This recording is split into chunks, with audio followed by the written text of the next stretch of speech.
bentuk aksi nyata, yang artinya saya akan menampilkan apa yang sudah saya buat terhadap budaya positif yang sudah saya kemukakan tadi di awal tadi. Nah, di sini kita lihat ada latar belakang, yang artinya sebuah ceritanya dulu sebelum kita baru memasukkan apa semangat kita. Nah, latar belakang kita adalah penerapan budaya positif di sekolah merupakan upaya yang dilakukan untuk meningkatkan kualitas pendidikan. Kualitas yang artinya kita capai dengan apa yang bisa kita ambil. Ya. Kemudian dalam penerapan budaya positif di sekolah, tentunya harus didukung oleh semua warga sekolah. Kemudian tanpa dukungan dari semua warga sekolah, tujuan dari penerapan budaya positif tidak akan tercapai secara optimal. Jadi semua itu harus ikut warga sekolah. Warga sekolah itu adalah kepala sekolah, guru, siswa, siswi, apalagi komite, dan tenaga pendidik. Itulah yang ada di sekolah dan warga. Kalau tanpa ada warga, itu tidak akan menghasilkan sebuah wadah atau sekolah. Jadi budaya positif ini harus kita lakukan supaya bagaimana berkembang di sekolah kita selama di SDN 10, 17, 39.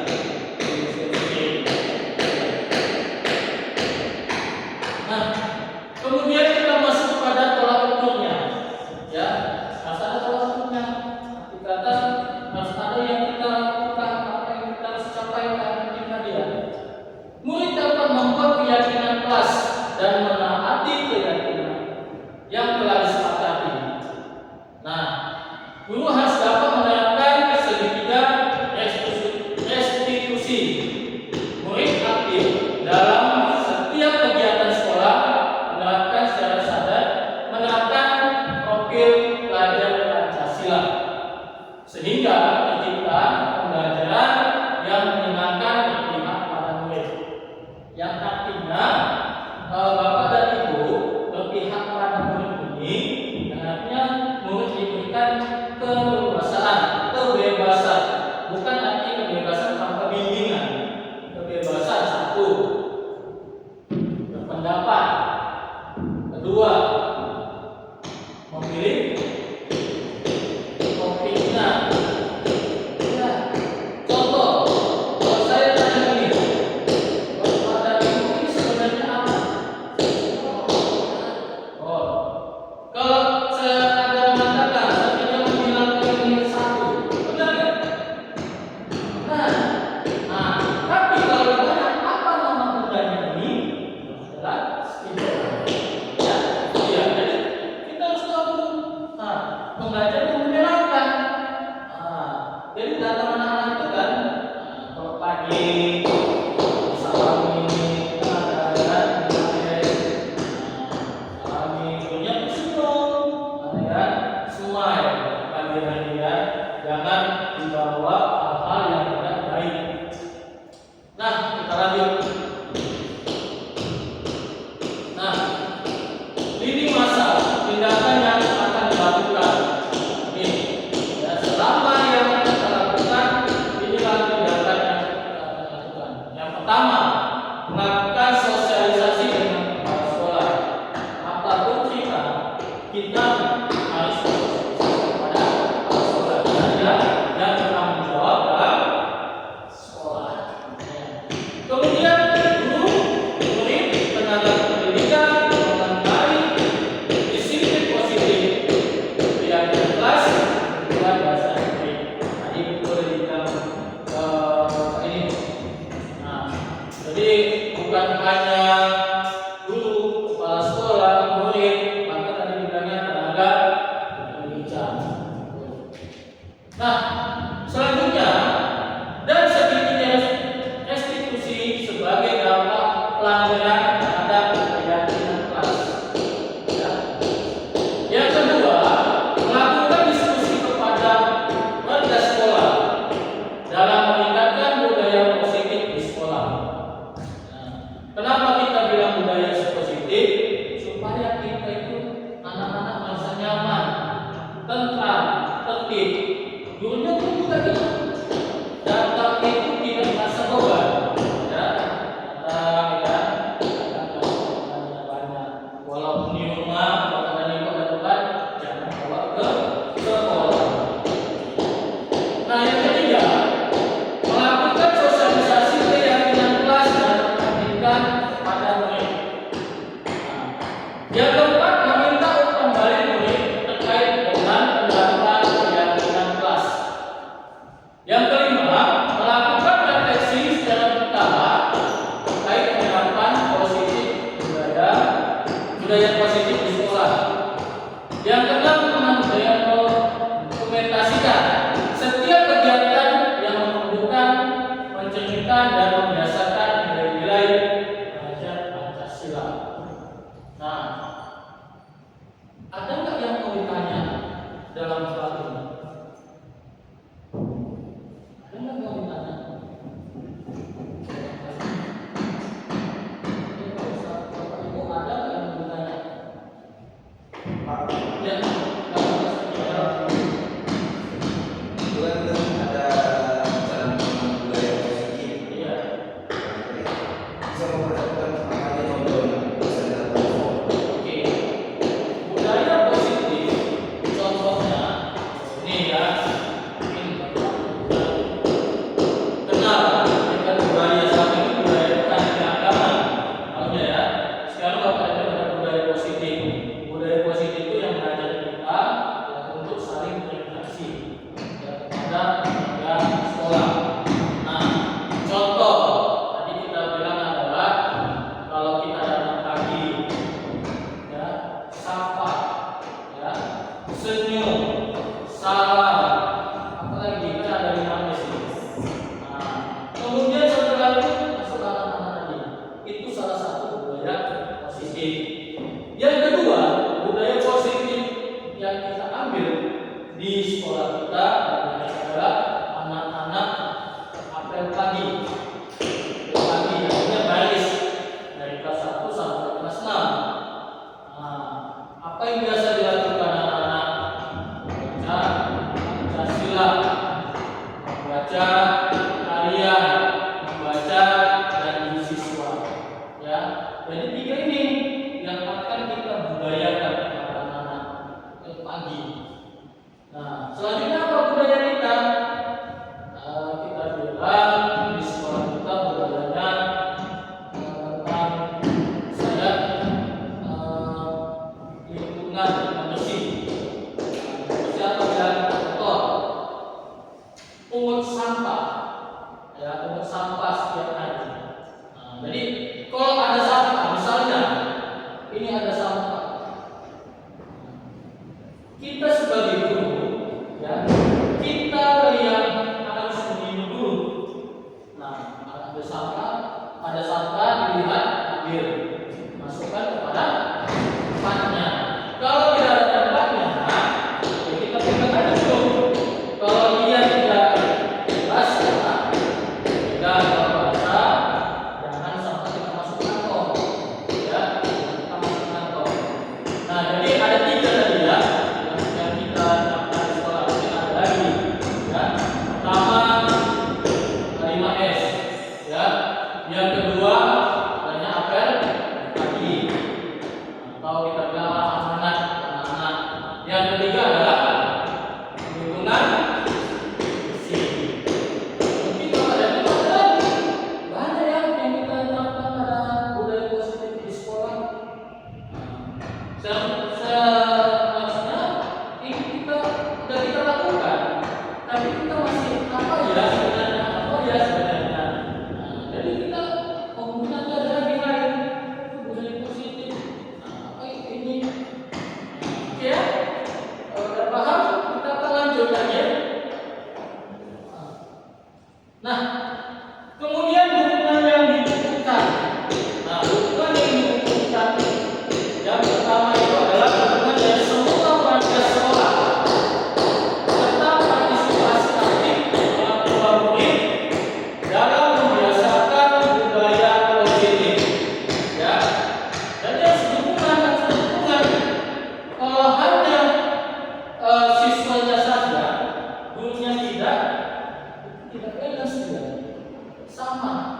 adil.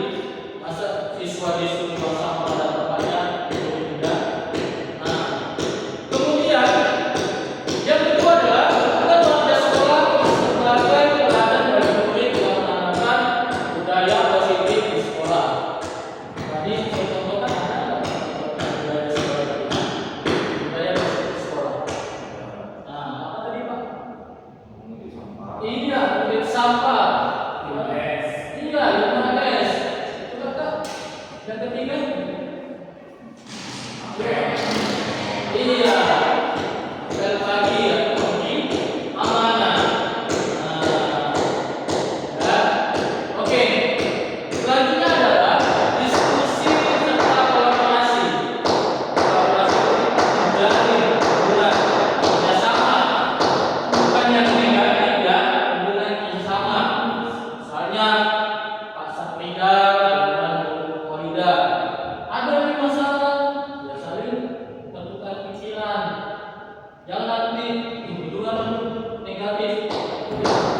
Dimana kita berdiskusi bisa dijawab dulu, ya. Tapi jangan pula berdua situ. Nanti kan itu namanya kalau berdua aja cuma budaya positif, itu budaya negatif. Memang Bapak itu di dalam ruang guru itu tidak ada kampanye, cuma komunikasi bagaimana pembelajaran ini. Mungkin Pak Saprinda, aku ada masalah seperti ini, bagaimana solusinya? Tapi kan orang yang ketiga itu adalah penanya. Jadi ya ada satu masalah itu diskusi. Ya kalau memang ada, ambillah yang lain, guru lain, apa? Bukan hanya guru kelas, guru bidang studi itu bisa.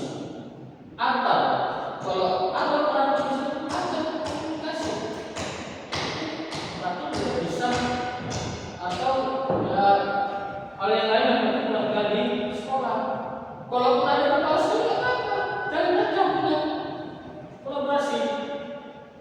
Yang penting kita harus menjalankan, menciptakan serta membiasakan budaya positif di sekolah. Ya, budaya positif. Jadi misalnya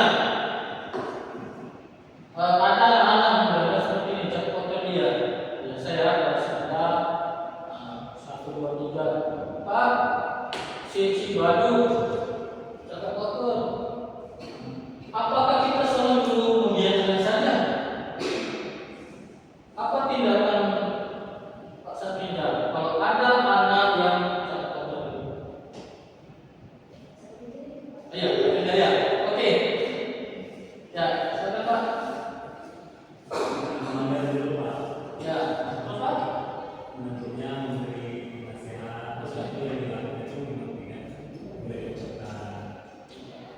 Jadi pertama kita panggil, gitu kan?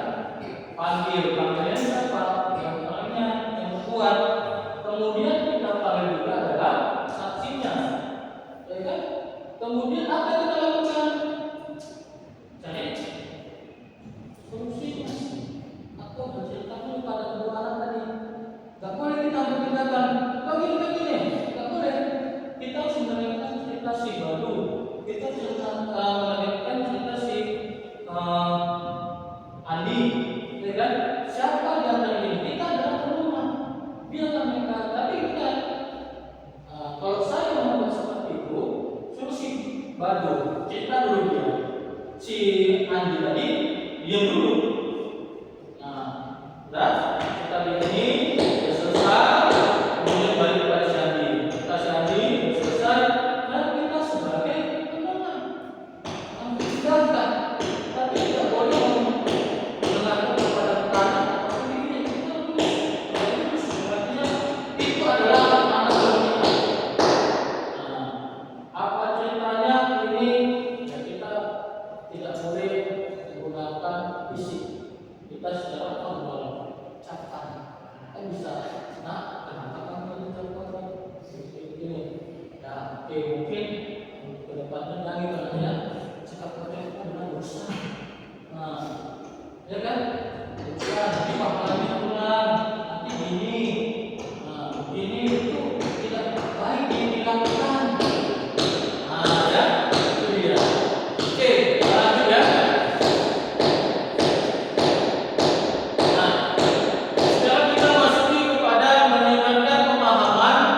pengalaman menerapkan budaya positif.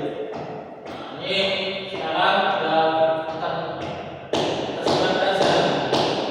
Ya, bukan maksudnya menyebabkan penyakit, bukan. Penyakit artinya yang baik. Jadi tentang budaya positif.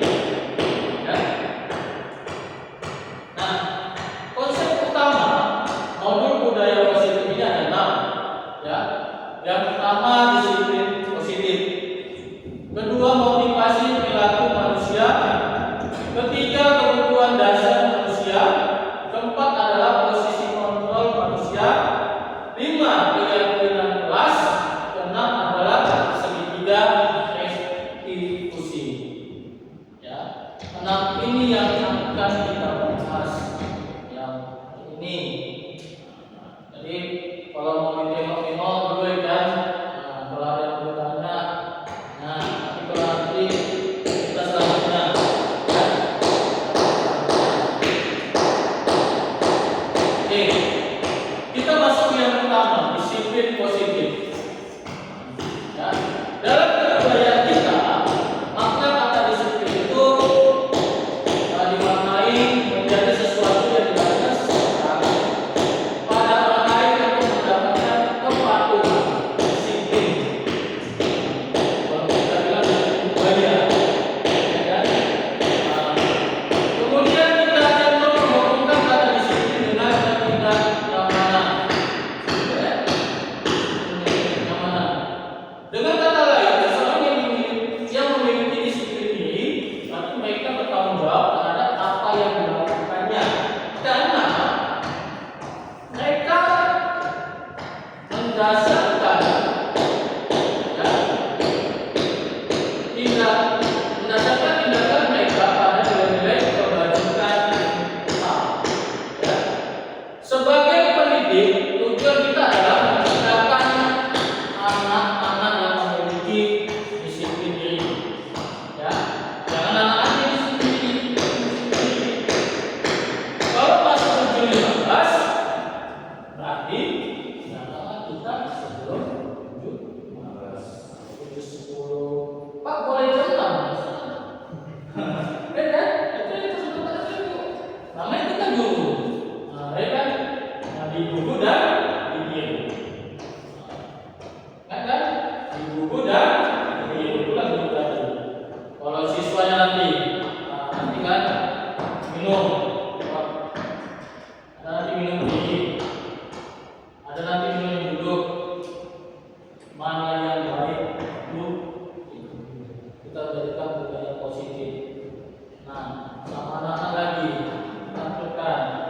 Kalau ada nanti misalnya Pak Sanpeja sama Bu Maida bisa dicatat.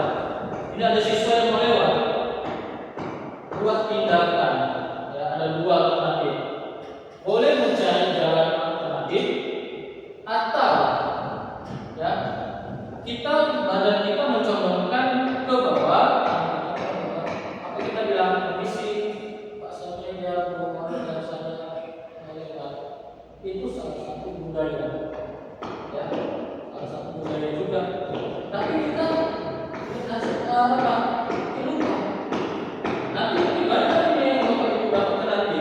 Ya, kita mencondongkan misi Bapak dan Ibu lewat. Bukan kita hanya nanti saja. Nah, kalau tadi itu adalah budaya yang tidak positif. Artinya dia tidak sopan terhadap guru yang ada.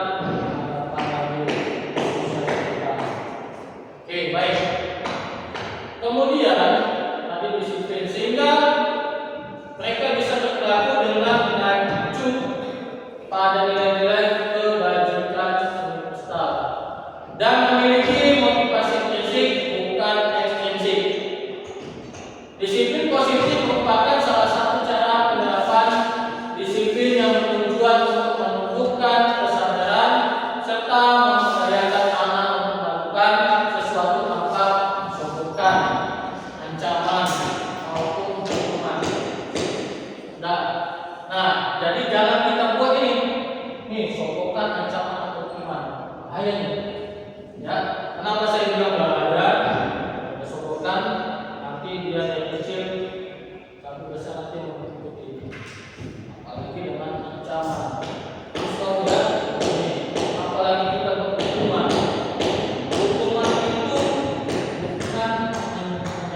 ya.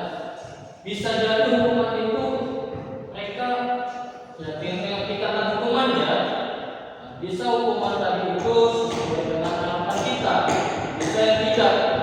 Kalau hukuman kita bilang harus ya. Nah, Bapak dan Ibu pernah nggak pada apa namanya film Dilan itu? Ya, yang kita lihat di televisi, di YouTube. Ketika upacara ada seorang Dilan menyatakan dia tidak sama, dipukul di bulan. Nah, karena dia mengatakan saya itu benar. Gue tadi itu salah, tapi gue tadi mencari kesalahan si Dilan tadi. Maka akan pukul-pukulan dan itulah budaya yang tidak positif. Ya. Kalau ada masalah, cari solusinya. Jangan kita biar seperti itu. Nah, ini selanjutnya.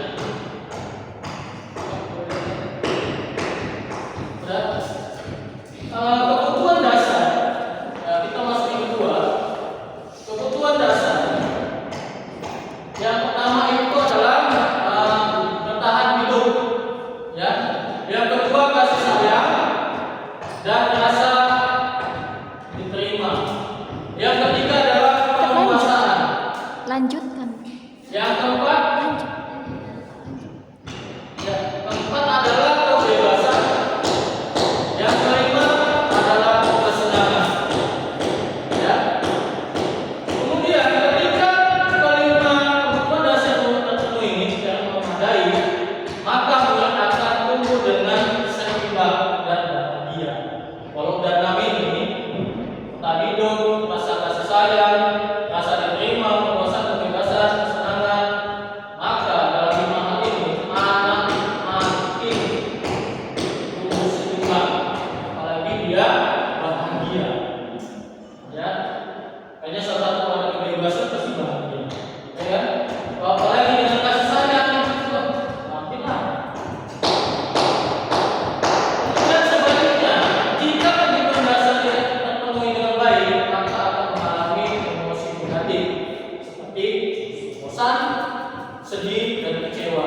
Makanya Bapak dan Ibu, kalau mengajar itu jangan memberikan kalau bahasa kita ya bentuk PHP, pemberian harapan palsu. Kalau memang kita diganti, siapa yang bisa menjawab pertanyaan Bapak? Bapak kasih reward. Rewardnya terserah dari Ibu. Ya, nggak harus makanan. Nah, misalnya dengan misalnya pakai papan bintang itu, siapa yang bisa dapat ada bintangnya? Nah, dia buat papan itu, papan tingkatan. Jadi kasih. Nah, kalau ada yang membawa popon, kasih. Tapi tidak selamanya kita makanan. Nanti anak-anak itu kalau ada makanan keluar, mereka berpikir bukan untuk belajar, untuk mendapatkan makanan tadi.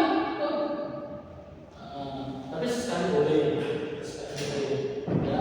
Kalau kita ada cuti, tapi kok tiap hari, ya kan? Itu tergantung pada pribadi Bapak dan Ibu.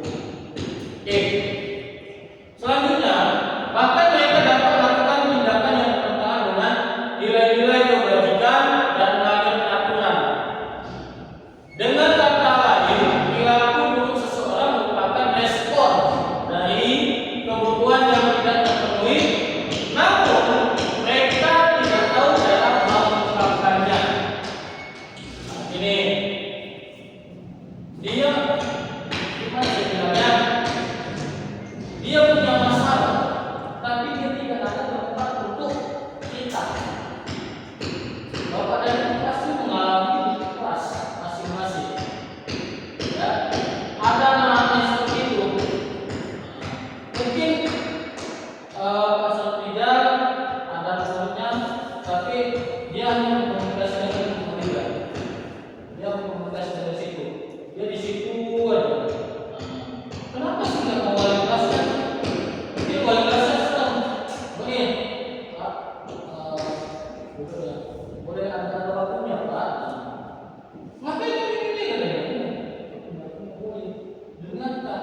Misalnya ada siswa yang mau bilang curhat ya, atau cerita, bahasa kita curhat, anak itu bercerita.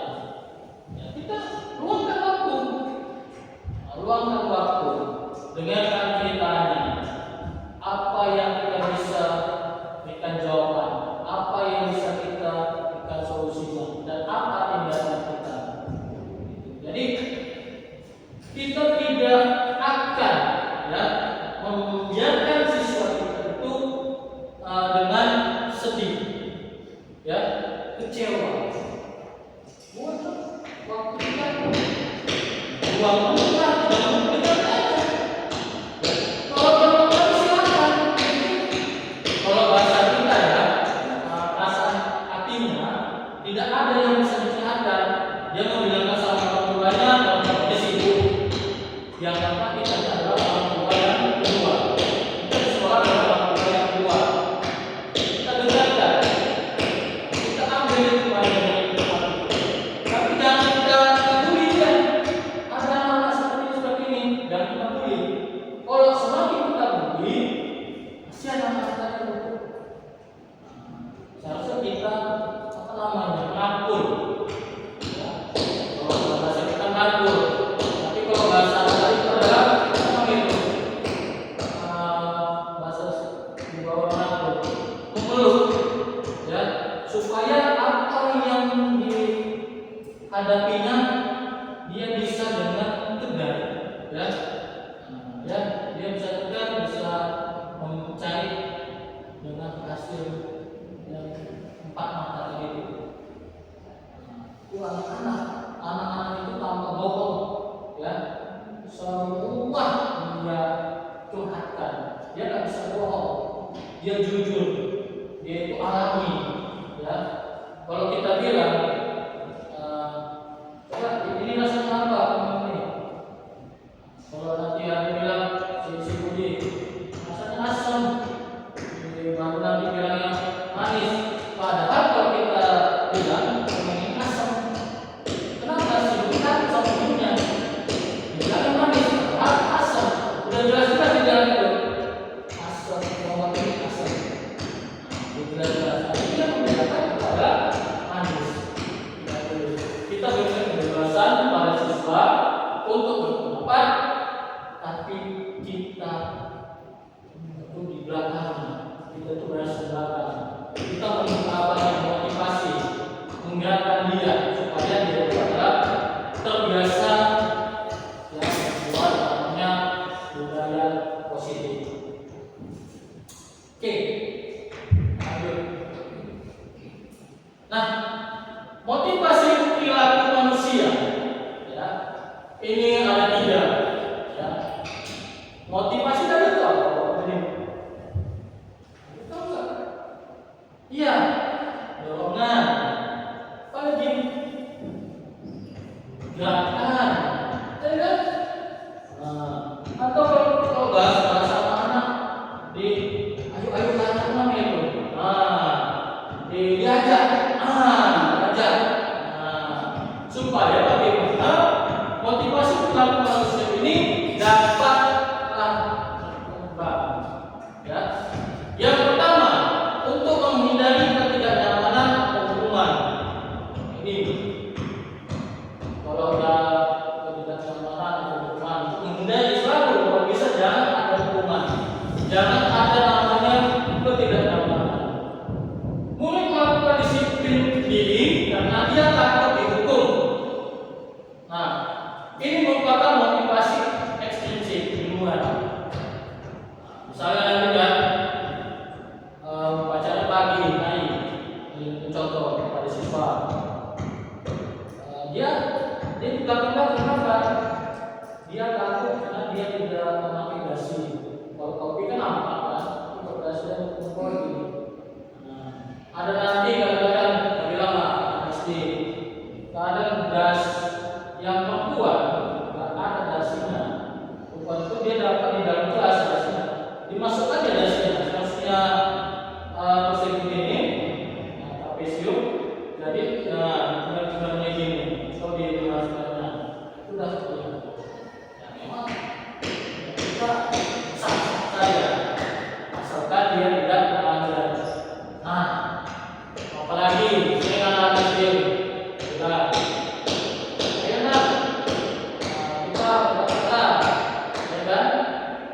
takut ada yang tidak lengkap.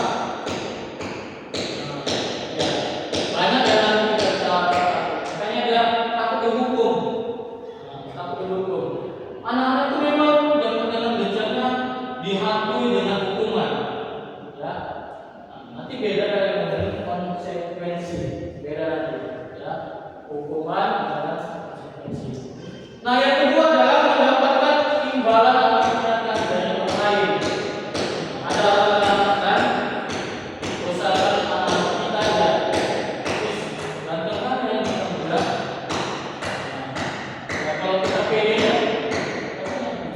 oh iyalah, saya ganteng kita saja. Artinya itu adalah dunia. Nah, ini kamu artinya mengaku. Ya kalau kita biasa itu ya udah, paling kita senyumin, ya kan? Dan kita lawan gitu, ya kita lawan dengan budaya positif tadi. Jangan kita bilang, satu ini, budaya positif. Nah, untuk melakukan disiplin karena ia ingin mendapatkan imbalan. Ini merupakan jadi jangan bilang kalau kita suruh melakukan anak-anak misalnya, anak bawa ini di kelas kita, dia sih minta imbalan. Oke, kita kasih kalau ada masuk kita kasih, tapi kita nasihati. Oke, kalau ada silakan, tapi nggak selamanya itu kita berikan apa imbalan. Imbalan misalnya kita bilang, nah, ucapkan terima kasih yang dia sudah membantu Bapak Ibu untuk mengangkat buku. Itu kita silakan. Ya kalau ada yang kasih aja. Tapi Bapak kasih uang ini, atau Ibu kasih uang ini, dan selamanya Bapak Ibu menggunakan. Iya. Tetap bilang terima kasih kalau siswa membantu kita. Kita ajar juga kalau punya membantu siswa. Dan bila kita salah, jangan senang-senang kita minta maaf. Jangan mengucap, minta maaf Bu, saya datang terlambat. Ya ada kita tiba-tiba terlambat dia masih 10 menit, masa dia masuk saja. Apa yang dilakukannya? Apa yang harus diucapkan kepada siswanya? Sama enggak yang dengan siswanya yang dengan terlambat? Sama. Apa yang diucapkan Pak Sofyan? Minta maaf ya nak, hari ini Bapak datang lambat. Jangan kita tentang kita yang di atas. Kalau kita salah, jangan simpan apa. Karena kita dulu tadi, bukan dulu. Sudah. Nah, itu ya. Nah, untuk yang ketiga, untuk menjadi orang yang lagi untuk menjadi orang yang mereka inginkan dan menghargai diri sendiri dengan nilai-nilai yang mereka percaya. Jadi kita percaya dengan itu, ya kita PHP. Ya, kalau kita percaya, anak percaya, kita percaya. Hanya tadi ada yang isi kan? Ayo anak-anak kita kegiatan gotong royong. Enak banget, kita yang satu, ada ini ada. Kita kadang kalau kita bilang anak-anak itu sudah melakukannya atau memegang benar-benar untuk kebersihan. Nah, tapi kalau kita tidak ada motivasi, kayak di hutan kita masuk, sini, sini, nggak seperti itu budaya kita. Nah, kita ajarkan anak-anak itu. Kalau sudah anak balik, ayo anak-anak kita ini kegiatan kita gotong royong. Siapa? Anak-anak ini sudah tahu, ambil satu, ambil nanti kalau di sekolah ada pengoceng ya, ada penlap, sikat. Paling kita menunjukkan anak-anak nanti 4 atau 5 orang yang ada di dalam kelas nanti, yang kuat khususnya menunjukkan kelas. Ada nanti 2 orang menunjukkan kelas. Ada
setiap ada satu. Kalau eksplisit, kita bagaimana kita mengatur.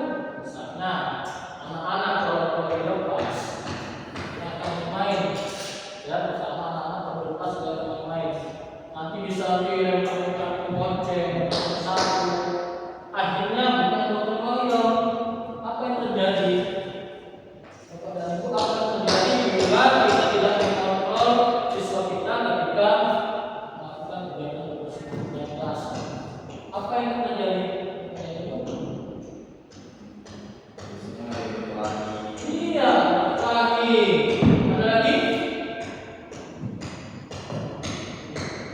Lagi. Nanti apa? Lempar-lemparan. Aku. Iya. Nah, kemudian kelasnya bagaimana?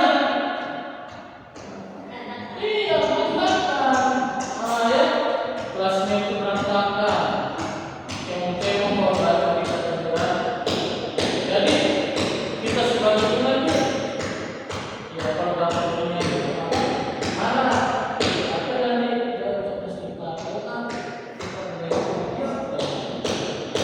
kalau nggak tahu seperti itu, ya, nampak bapak tadi pula seperti itu ada dulu.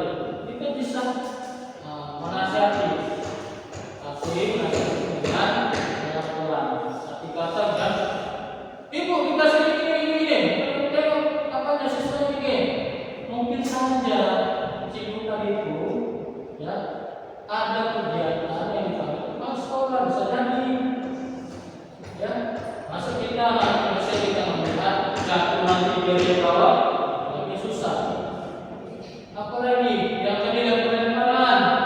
Nah, kemudian nanti bukan yang masuk bersih, mungkin malah terbalik bisa dilempar lewat lagi, batu dan sebagainya. Ya, jadi motivasi manusia ada tiga. Ya, sama menghindari kenyamanan, untuk mendapatkan imbalan, untuk menjadikan orang mereka yang ingin dihargai.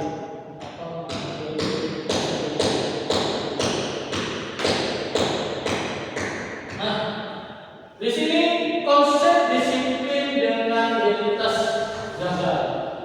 Ya, kalau gagal itu apa? Gagal. Iya, tidak tercapai. Gagal. Iya, tidak berhasil. Jadi inilah konsep disiplin dengan identitas gagal. Nah, hukuman dia menyakitkan. Ini gagal ini. Menyakitkan. Hukuman itu yang menyakitkan. Yang kedua, merasa tidak aman. Apa yang ketiga? Iya, takut.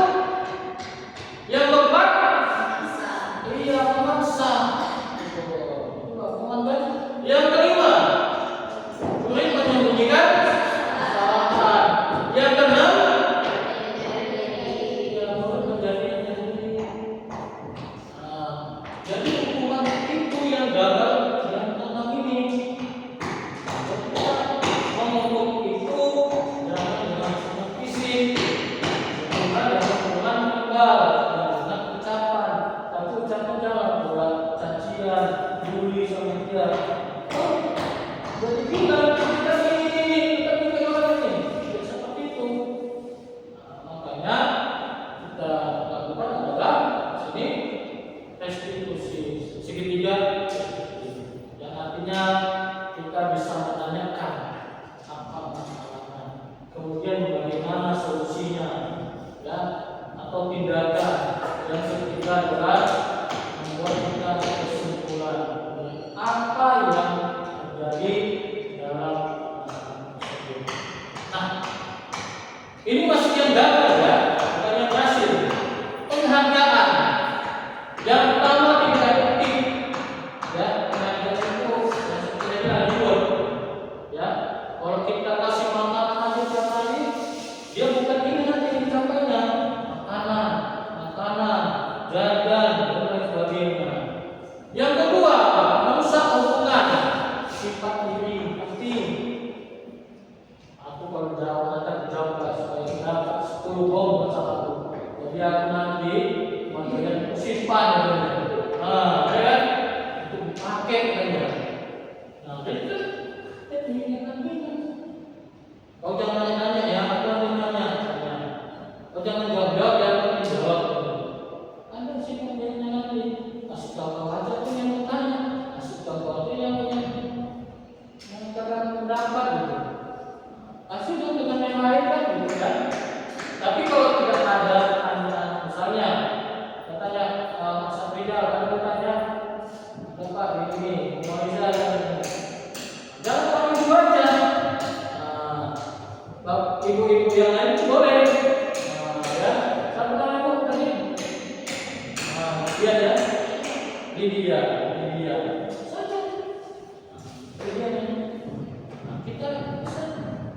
Yang ketiga, mematikan aktivitas. Ya. Yang keempat, menghukum dengan sistem ranking. Kenapa ini betul? Karena tidak ada ranking 1, 2, 3, 4. Jadi dia semua menghukum dengan ranking. Ya, kepada ibu ada tugas itu. Terlalu anaknya. Pak, anak saya ranking berapa, Pak? Anak saya dan negara berapa, Pak? Padahal ranking itu harus menggunakan lihat dulu nilainya, ya kan? Kalau nilainya bagus, alhamdulillah. Kita kan bisa tanya, Bu, sama saya lagi, dia cenderung kemana? Atau Pak cenderung kemana? Kan bisa kita komunikasi sama orang tua. Kalau memang Bapak Ibu ada kesalahan sama orang tua atau anaknya, ketika orang tuanya datang, kita jangan seperti just menurunkan dia tuh, orang mendongkraknya. Tapi kalau kita tidak, itu ganteng, tapi itu kalau dia gantengnya sampai-sampai, ini benar nggak bahasa seperti itu? Benar kan? Katanya kalau dibilang ganteng, begini, tapi kok bukan seperti itu. Kita bisa menemukan solusinya. Jangan terlalu ibu kami ada ini. Sekarang kita ambil ini tindakan. Kemudian rampas saat menghargai dunia. Rampas hak menghargai dunia. Ya. Jadi di konsep disiplin dengan identitas kecerdasan. Ya. Lanjut. Nah, selanjutnya sama ya. Oh, beda ya. Tetap judulnya sama. Tadi kita masuk pada yang hormat kenyataan. Sekarang adalah konsekuensi terhadap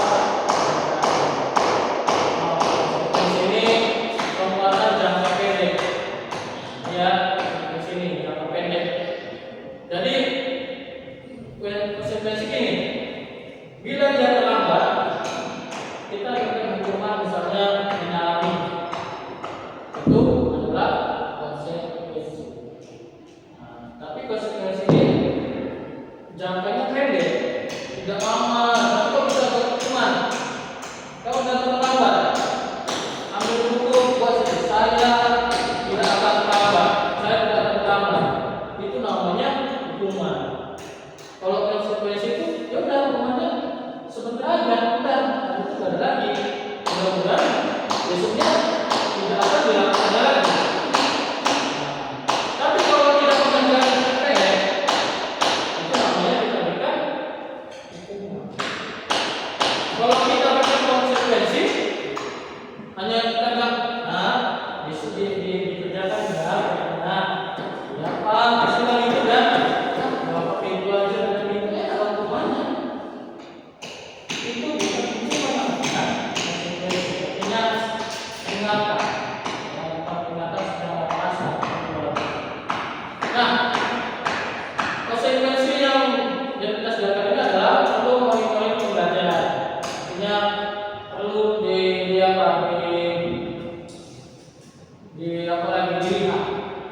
dilihat cocok nggak konsekuensi yang diterapkan oleh pembelajar.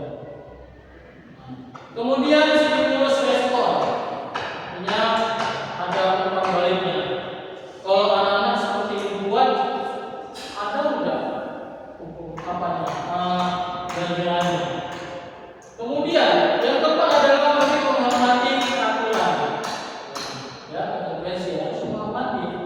Kemudian kehilangan waktu untuk memenuhi kesalahan. Ya, pasti gitu dia. Kenapa karena 1 menit nanti aku tidak keinginan kan? Kenapa lah Bapak itu yang membimbing begitu? Kenapa lah Bapak itu anaknya enggak ya? Padahal tidak salah. Itulah dia. Hanya sebentar. Nah, kemudian kita pada pengangkatan sama ya. Tapi tidak efektif usaha hubungan, mematikan aktivitas, bergabung dengan sistem ranking, merampas hak menghargai.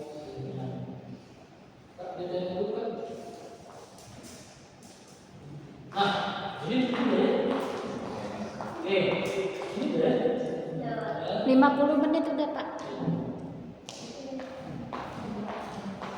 Nah, konsep disiplin pendekatan restitusi. Restitusi adalah proses menciptakan kondisi bagi murid untuk memperbaiki kesalahan mereka, sehingga mereka bisa kembali pada kelompok mereka dengan karakter yang lebih kuat. Ya, ini namanya restitusi. Ciri restitusi adalah satu, murid bertanggung jawab atas perilakunya. Yang kedua, fokus pada pemecahan masalah dalam jangka panjang. Yang ketiga, murid menghormati dirinya dan orang lain. Yang keempat adalah teori kontrol, yang artinya diri dapat memegang kontrol. Yang kelima, murid bersemangat memperbaiki kesalahan. Ya, jadi ini restitusi. Nah, ya, jadi murid itu bersemangat untuk memperbaiki kesalahannya. Jadi kalau dia salah, kalau kita buat namanya kesepakatan kita dalam kelas atau kegiatan dalam kelas, bila siswa dan guru, ya ini contoh ya, bila siswa dan guru melakukan kesalahan, berkata, meminta maaf. Ya, saya ulang sekali lagi ya. Ketika guru dan siswa melakukan kesalahan, berkata, meminta maaf. Ya, oke, lanjut. Nah, ini perbedaan dengan konsekuensi dan restitusi. Ini contoh kasusnya siswa saya tidak mengerjakan tadi. Pada hukumannya, guru menghukum siswa tersebut dengan menghormat bendera selama 10 menit. Kedua, guru dan murid menjadi takut untuk hukuman pada siswa yang tidak mengerjakannya. Pasti itu hukumannya. Kemudian konsekuensinya, guru memberikan konsekuensi untuk mengerjakan PR-nya saat istirahat atau dikerjakan sebanyak 3 kali lipat, sama seperti saya bilang tadi. Nah, disuruh mencatat sampai 3 kali lipat. Guru tegas dan siswa menghormati peraturan.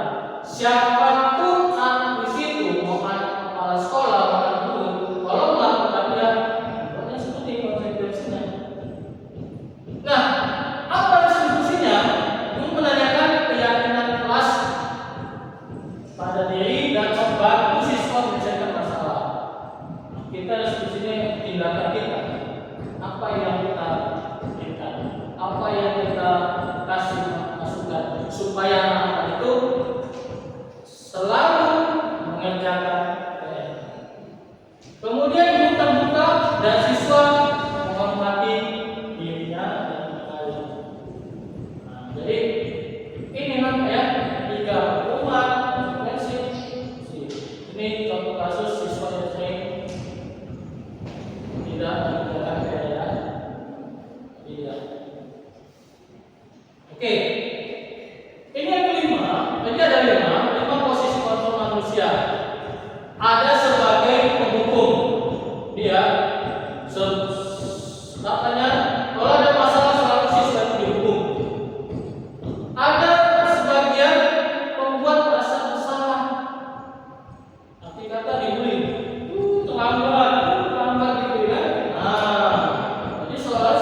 buka bukunya, buku IPA. Kerjakan halaman sekian. Udah, nanti bangkit keluar dia. Tapi kita nggak di situ. Nah, kita adalah berinovasi, ya, membawa perubahan. Ngapain membawa kulkas kita, bawa meja pembelajaran? Jadi meja pembelajaran itu harus dengan dibeli. Misalnya, ini bisa nggak dari meja pembelajaran? Bisa nggak? Bisa. Dalam pertanyaan apa ya? Tahu nggak apa? Ini tutup galon kan? Nah, kalau kita membuat media dalam pembelajaran apa? Hah? Apa kan? Iya, dalam mata pelajaran matematika. Misalnya perkalian. Apalagi IPA. Ini sebagai ya juga madana. Nah, ya. Oke. Inilah 5 posisi kelompok manusia. Ada sebagai penghukum, ada pembuat rasa bersalah, ada yang sebagai teman, ada yang teman itu, kemudian ada penjadi. Ini yang bagus itu. Dia sifatnya terbuka, ya, tidak mengajarkan satu orang, dia mengajarkan semua. Sama kita di kelas, ada guru, ada siswa. Tapi kalau ada gurunya sampai siswanya nggak ada, berarti bukan manajer. Manajer ini kalau bahasa kerennya pemimpin, ya, bahasa kerennya pemimpin. Oke. Di sini ada video ya, mengenai apa, ya, yang dulu ada video ya.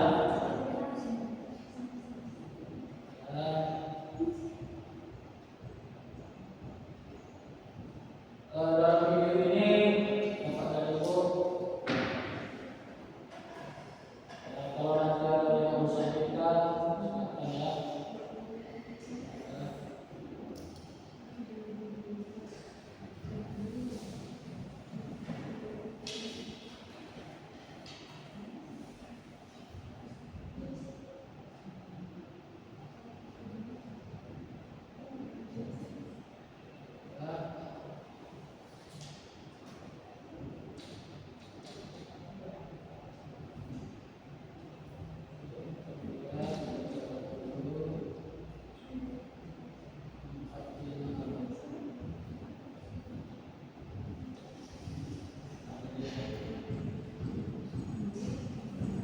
Ya, baik Bapak dan Ibu, boleh dijawab ya.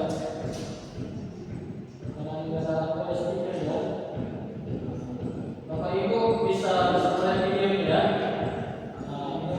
Nanti apa yang dapat dari video ini, Bapak dan Ibu bisa menanggapi. Ini katanya ada 5 posisi kelompok tadi. Untuk 5 tersebut, kita saksikan. Ini kasus Sinaren, lambat mungkin. Nah, oke, kita angkat saja. Saya akan bagikan suatu hari kita di ada Sinaren ini. Tidak ada Sinaren ya.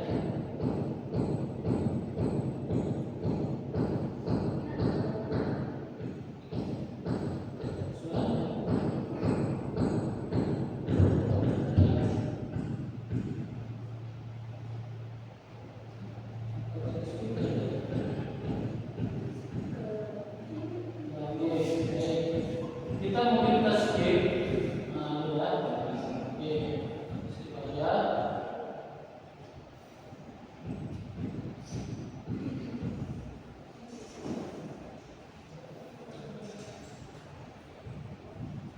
Baik, kita lagi ya. Nah, siapa yang bisa nanti kita terus saja ya. Ini merupakan contoh penerapan untuk anak tadi yang terlambat. Sinaren tadi ya, 20 menit. Kita lihat ya. Nah, ini ada keyakinan kelas. Nah, ya.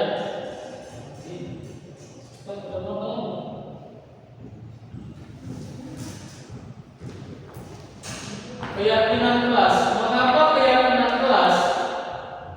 1 jam Pak. Mengapa keyakinan kelas? Mengapa tidak melakukan itu kelas saja? Nah, jawab pertanyaan berikut. 1. Mengapa kita memiliki peraturan tentang penggunaan helm pada saat mengendarai roda 2? Kemudian, mengapa kita memiliki peraturan tentang menggunakan mesin dan mencuci tangan setiap hari?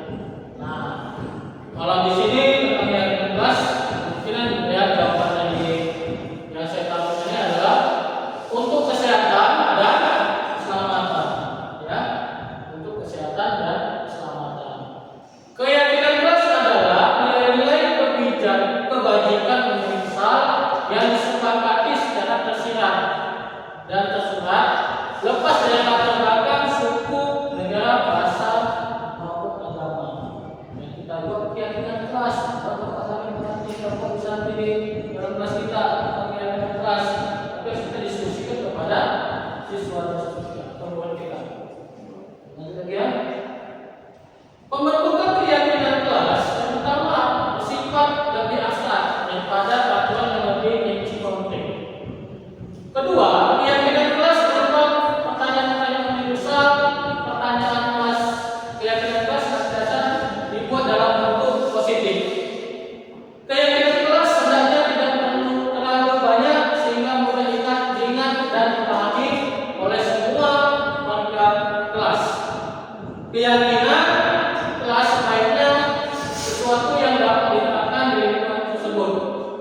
Yang kelima, semua warga kelas hendaknya ikut berkontribusi dalam pembuatan keyakinan kelas lewat kegiatan kurang pendapat. Yang keenam, bersedia meninjau kembali keyakinan kelas dari waktu ke waktu. Nah, ini pembentukan keyakinan kelas. Nah, prosedur pembentukan keyakinan kelas atau sekolah, yang pertama mempersilahkan warga sekolah atau murid untuk bercurah pendapat, bercurhat. Yang kedua, mencatat semua masukan-masukan para murid warga sekolah di papan tulis atau di kertas besar dan sebuah kesepakatan kita ya atau keyakinan kelas. Yang ketiga, sesudah keyakinan kelas sesuai dengan prosedur pembentukan keyakinan kelas. 4, tinjau kembali pada percurhat. 5, tinjau ulang keyakinan sekolah atau kelas secara bersama-sama. 6, setelah keyakinan sekolah atau kelas selesai dibuat, maka semua warga kelas dipersilakan meninjau ulang dan menyetujui dengan menandatangani. 7, keyakinan sekolah atau kelas selanjutnya diletakkan di dinding yang dekat yang mudah dilihat. Nah, ini ya, tadi sama sini mungkin ada kita membuat ya keyakinan kelas. Bertanya apa aja jenisnya? 1, 2, 3. Tapi harus kita diskusikan kepada siswa. Nah, ya, kepada siswa kita diskusikan. Nah, ini contoh keyakinan kelas. Keyakinan kelas 1. Setiap anggota kelas perlu belajar. Setiap anggota kelas perlu senang. Nah, kemudian perlu melakukan tugas, saling menghargai, kemudian perlu merasa aman. Ini keyakinan kelas 1. Keyakinan kelas 5 selalu bersifat positif, kemudian senantiasa menjadi yang diri terbaik, kemudian percaya dan menghormati orang lain serta dalam dirinya. Yang keempat, berkomitmen terhadap setiap tugas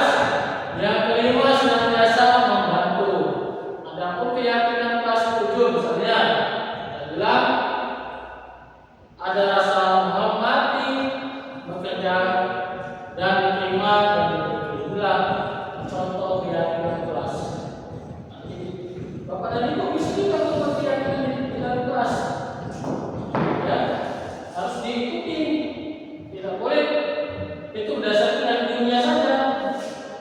Pada siswa itu ditanya, apa yang menjadi keyakinan kelas kita? Ya, Bapak Ibu pertama, umpan dulu, kasih dulu umpanan. Karena anak-anak memberikan apa? Ambil dia, mana yang baik. Nah, ini adalah segitiga restitusi. Nah, ini pakai segitiga ya. Segitiga restitusi adalah menciptakan komisi bagi peserta didik untuk memperbaiki kesalahan, ya. Sehingga mereka dapat kembali pada kelompok mereka dengan karakter yang kuat. Arti kata kalau kita ada yang kalian di dalam ada segitiga, tapi nggak segitiga restitusi.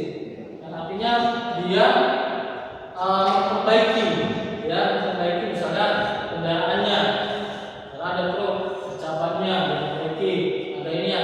Kita juga buat di sekolah. Ketiga, apa dia? Ada menstabilkan identitas, validasi tindakan yang salah, kemudian menanyakan yang benar. Inilah tiga. Ya, 1, 2, 3, segitiga restitusi. Nah, ini dia.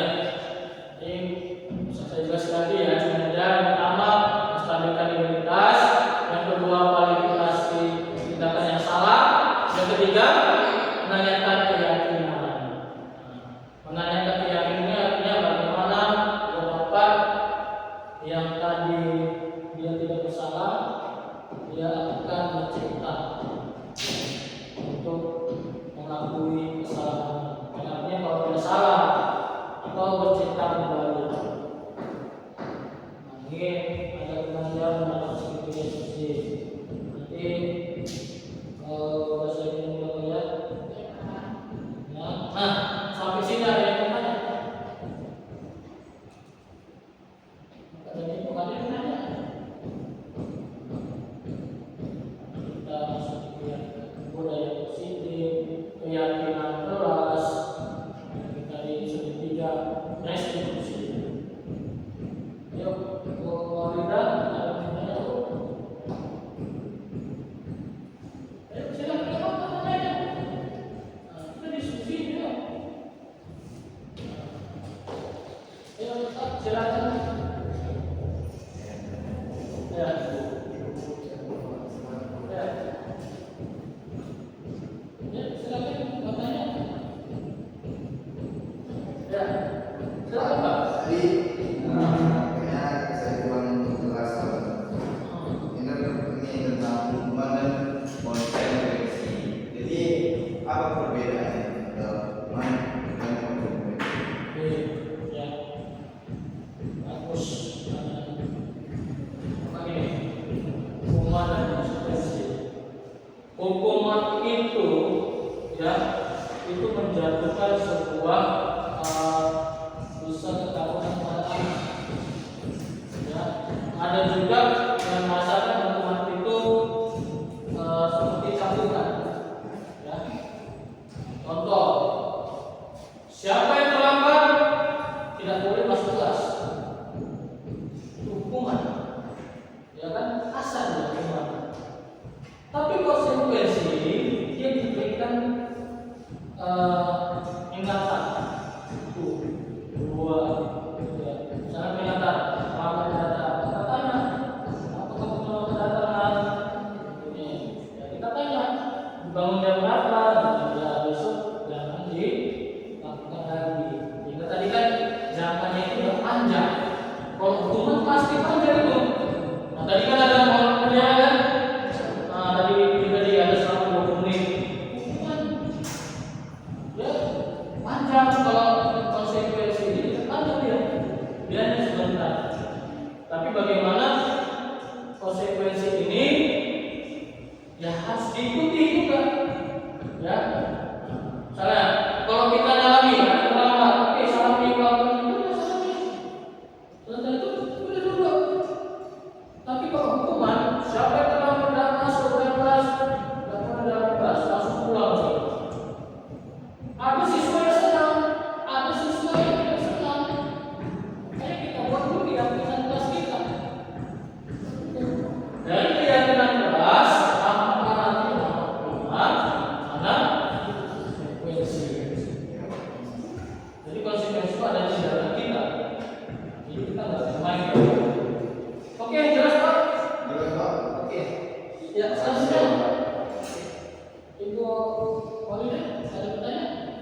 bisa sambil dielus-elus tadi, ya kan? Mau dielus kepalanya, mau dielus apanya, terus dia. Kalau anak sudah dielus kepala sama badannya, artinya bukan negatif ya. Artinya itu supaya dia mengingat waktu di itu dielus dulu, dielus dikasih motivasi atau gaya bahasa kita, dielus tadi kepalanya. Kemudian kita tanya, kalau kamu tadi ada masalah cek tangan, ya kalau ada masalah cek tangan, mungkin anak-anak tadi itu ada yang mungkin enggak. Contoh, orang tuanya orang broken home, mungkin ada anak yang orang tuanya ketika dia bangun, orang tuanya sudah mendadak. Tidak ada. Ketika dia nanti tidur, orang tuanya pulang. Kapan dia dapat kasih sayang? Di situ kita masuk. Nah, anggap ini bapak atau ibu bilang, nah kawan, coba ke apa? Ayo, bilang kalau ada orang di sini kan, kami lihat mana? Ayo, ya, bang, kamu makan. Kita kan tidak ada dikasih dari ngomong apa atau kan? Ayo, kita lihat. Kamu nggak salah, saya anggap bapak atau ibu ini kawanmu. Kalau kawanmu cerita, pasti kamu anggap bapak ini nggak bisa akan cerita lain. Mungkin contohnya yang ceritakan. Ya, pertama pelan-pelan, tapi kita ulur dulu, pegang gas umpan dulu, umpan yang banyak. Nah, setelah nanti sudah sadar dia menangis, begini, tarik. Kalau kamu menangis silakan di depan ibu atau bapak silakan. Kalau kamu mau marah silakan, karena di hadapan bapak ibu ini adalah kamu, depanmu dengan temanmu. Kalau kamu itu dipesan kita, mau kita teriak, mau kamu mau nangis silakan. Itu tetap yang menangis ya. Mungkin itu apa ya? Undang-undang negaranya tidak ada yang mau dijadikan tempat curhat, ya kan? Nah, kita sebagai seperti konseling menanyakan dia, kemudian apa yang kita lakukan?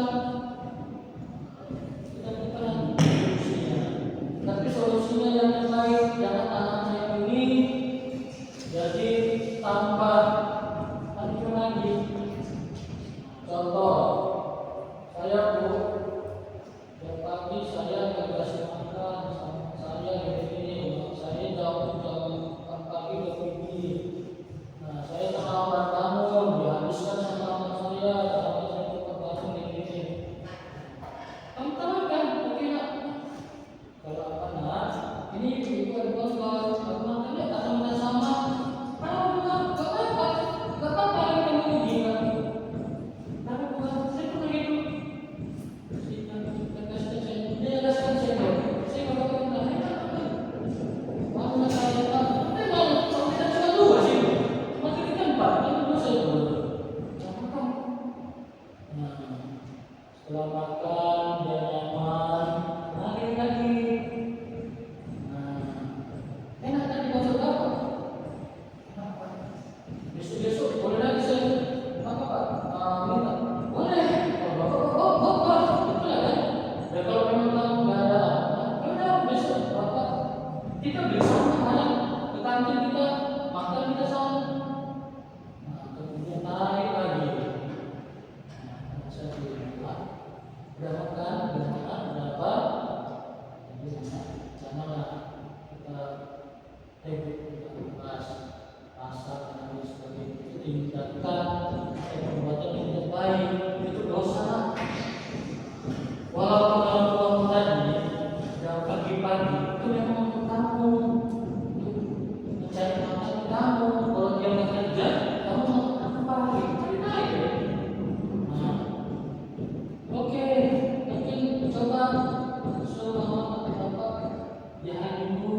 Itu caranya kita jangan apa yang dulu.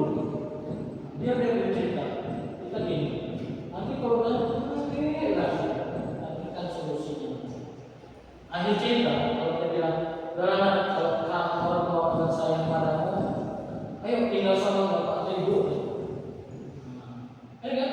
Kasih bapak saya mau sama di rumah. Nah, makanya kalau kamu tidak mau di rumah ibu, belajar lagi, nakal-nakal, jadi terus ini menurut saya. Mungkin bapak ibu kan ada lagi yang masih beda-beda, ya. Arti kata jangan langsung menarik, kita kan jangan langsung diinterogasi. Kenapa? Senyumin dulu, ajak cerita bagaimana dari yang segitiga restitusi tadi ya. Nah ini pertama, menanyakan keyakinan, menstabilkan identitas, validasi tindakan yang salah. Biar anak tadi itu ngomong, dia saya sebenarnya saya nggak mau ribut, tapi Bu, tidak ada di rumah itu di rumah itu sunyi. Saya nggak ada kamar, walaupun ada lampuan, ada kamar, ada semua itu sunyi. Jadi saya limpahkanlah di sekolah, makanya saya ikut. Makanya dia di aja kalau di rumah ada dia, di sekolah dia udah apa?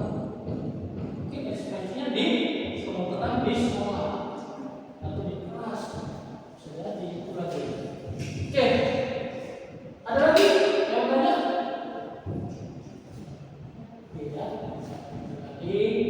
Jadi saya berikan kesimpulan untuk presentasi ini. Nah, yang pertama, Bapak Ibu ya sama-sama lah menjalin budaya positif di sekolah kita. Ya. Yang kedua, buat kegiatan kelas. Mungkin sudah ada yang mulai ya, mungkin yang lain akan kolaborasi. Bagaimana kegiatan kelas dan sudah ada di belakang. Nah, yang ketiga, tadi kita membahas namanya tentang hukuman, konsekuensi, sama segitiga restitusi. Ya. Kemudian tadi ada yang sudah Oke, kesimpulan. Nah, sekarang Bapak Ibu, saya nanya Bapak Ibu, apa pelajaran yang Bapak Ibu dapatkan untuk hari ini? Silakan, apa pelajaran yang Bapak Ibu ambil hari ini? Nggak usah banyak-banyak, tunjukkan dulu. Apa pelajaran yang Bapak Ibu dapatkan? Ayo, Bapak silakan. Dikit aja, kalau supaya banyak. Memanfaatkan Pak sebelum masuk ke lingkungan sekolah, bisa berkelas, bagaimana guys? Oke, baik, kasih tepuk tangan sama saya. Oke, baik. Apa lagi? Satu orang lagi, contoh lah. Ayo kita lihat apa yang dapatkan tadi dari pembelajaran kita. Ayo.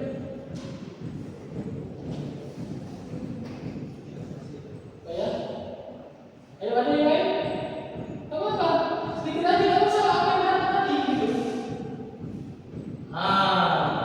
Ayo silakan.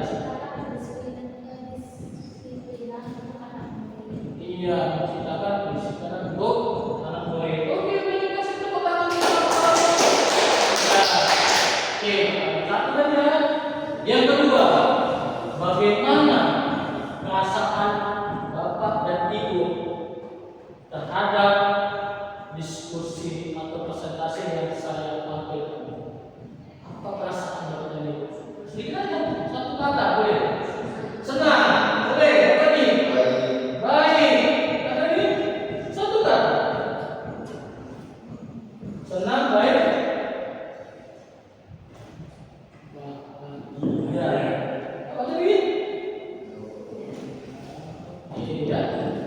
Dia bisa senang, bisa bahagia. Mungkin